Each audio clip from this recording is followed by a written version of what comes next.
Alright, so Anissa went to the Eli Whitney Museum today, and she made a car. See, that looks nothing like your car. I know, I thought it did, because somebody else's car looked like that. My car.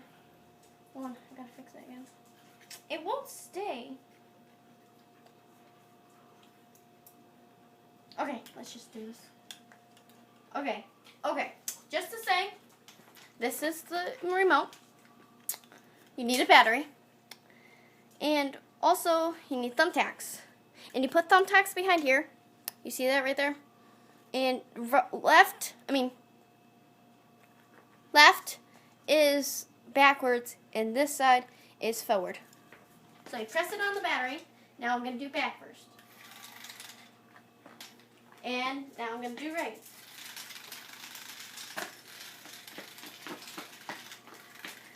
Well, that's pretty cool. You painted it yourself, too? Yep. Well, it's not paint, it's marker. Oh. Oh, look at this, too. Not. Oh, and also you can switch it to the one side that looks like Jolly Ranchers. Come on.